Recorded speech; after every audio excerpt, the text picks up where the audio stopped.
is Tyler Mackey, and I'm the curator and project coordinator for Park It. And Park It started, National Parking Day started 5 years ago in San Francisco with an art and design group named Rebar. And they just took over parking space for 2 hours, just feeding the meter. And then 4 years later, last year, there were 140 cities that had parking installations and parking spaces in them, and then like all 6 continents except for Antarctica.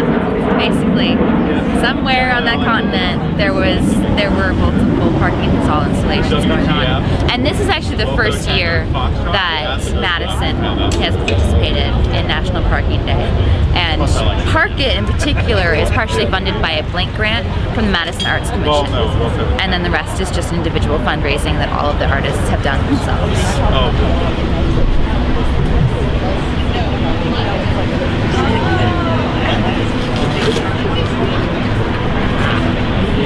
My name is Kyle, and I am an installation artist here in Madison.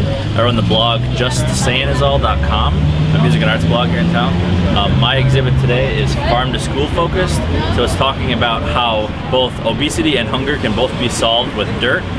Basically, if we have all these agricultural traditions, we're growing our own food locally, why aren't our farms producing that for our schools so that we have nutrition options for kids instead of feeding them these Frankenstein foods, you know, of chicken nuggets and like steaks that don't look like anything, and these sort of like chicken patties that are all ground up. Why don't we actually give them local, nutritious, fresh options that our farms can provide? So this exhibit is all sort of about the difference between natural and unnatural foods, and how things like soda are marketed to kids as being sun-kissed and natural in some way, when really that sugar water's never touched the sun before. Whereas the types of produce that we want them to be eating for some reason sort of is not appealing at this point. So the state legislature needs to take action to actually fund farm-to-school programs around the state. And if they commit $2 million in the next legislative session, we'll be able to fund 10% of all schools to have some sort of farm-to-school program. And again, a farm-to-school program is that the farmers bring the local fresh foods into the schools, but then they also come in and they teach kids about nutrition and where their food comes from. You could actually cut these out.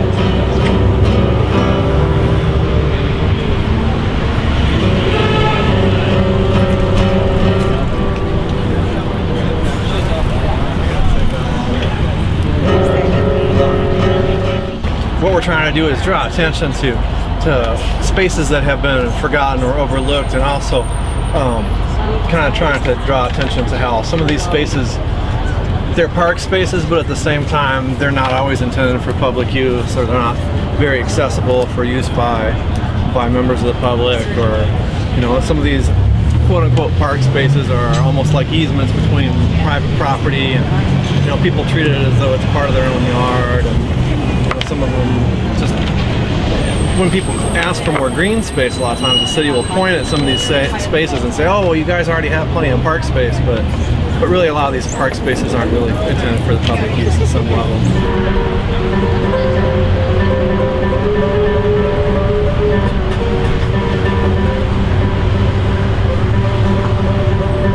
And then next we've got Will Turnbull, and this is a replica of the Old Brick Conservatory over at Old Brick Gardens, and a bunch of paper cranes inside. You can go in there and make paper cranes yourself.